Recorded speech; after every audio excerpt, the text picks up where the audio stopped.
بسم الله الرحمن الرحیم. سلامونه او درنښت هیله ده چې ټول روغ جوړ صحتمند او خوشحال اوسئ.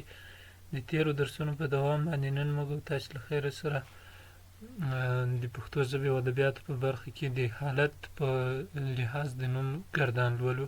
له حالت څخه موخه په جمله کې د نوم ځای او ځایګاه او هغه اکر یا حالت ده چې په جمله کې نوم واقع کیږي. نو په پښتو ژبه کې نوم دغه لاندې حالتونه لري. لومړی چې د فاعلي حالت د که چیرته په جمله کې یو نوم فاعل راسي یا فاعل واقع سي، نو دغه حالت ته د نوم فاعلي حالت ویل کیږي. لومړی مثالونو ته وګورئ، لکه احمد سبق وایي. احمد په دې جمله کې فاعل ده یا د کار ترسره کوونکی ده، او دغه نوم یې څه ده، دا د جملې یا د نوم حالت څه ده په دې جمله کې، هغه فاعلي حالت ده. ډوډۍ پخه شوه، دلته د ډوډۍ فعل نوم څه ده، دا فاعلي حالت لري. موټر خراب دی، دلته د موټر کلمه څه ده یا دغه نوم څه ده، دا په فاعلي حالت کې راغلی ده او د جملې فاعل ده. دوم څه ده، مفعولي حالت ده. که چیرې نوم په جمله کې مفعول را واقع سي یا مفعول راسي، نو د نوم مفعولي حالت بلل کیږي.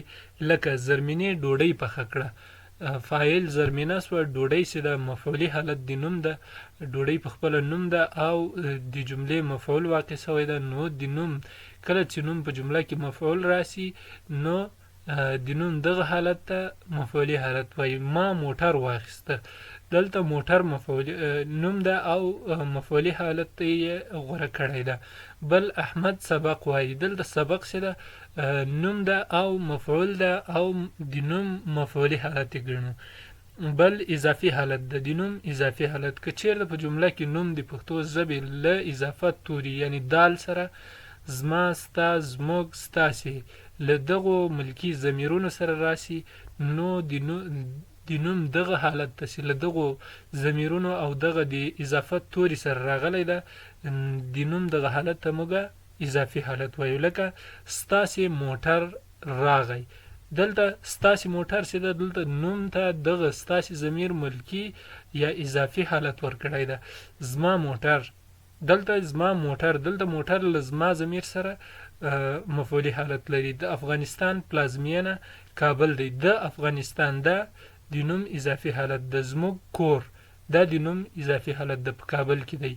ستاسې کور په تخار کې دی، ستاسې ستا کور، دلته ستا ضمیر چې ده د کور کلمې یا د کور نوم ته اضافي حالت ورکړی ده. بل ندایي حالت ده. که چیرې په یو نوم منادي یا بلن نوم واقع سي یا بلنه ورکړل سي، نو د نوم دغه حالت ته څه ویل کیږي، ندایي حالت. احمده، محموده، کریمه، زړګیه، فاطمې، زرمینې، چې دلته نوم کې هم د پای له مخې تغییر راځي، یعنی احمد په احمده باندې اوړي. احمده وختي راسه، فاطمې لمونځ وکړه، زړګیه پښتو زده کړه. په دغه قسم باندې کله چې نوم ته غږ کیږي یا په نوم باندې یا په یو شخص باندې غږ کیږي، نو د هغه نوم چې ده هغه ندایي حالت ګڼل کیږي. بل ارتباطي حالت. که چیرته نوم له اړیکو سره یا ارتباطي عاداتو سره راسي، د نوم ارتباطي حالت ګڼل کیږي.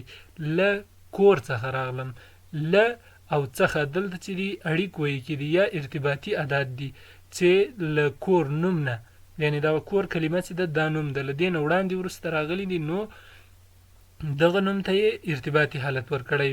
بازار پورې ځم، تر بازار پورې ځم، تر او پورې ارتباطي توري دي یا ارتباطي عادات دي، او بازار چې ده نوم ده، نو دغه نوم ته د پورې او تر کلمې چې ده یا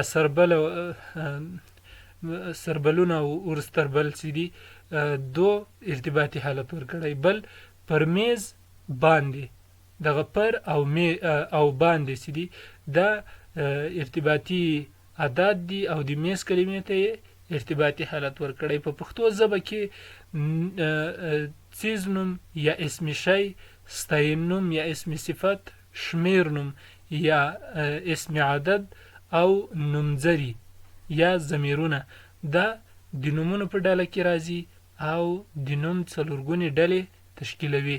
نو دا و د موږ او تاسې د نن ورځې درس تر بل درسه ښې چارې پاک الله مو مل شه.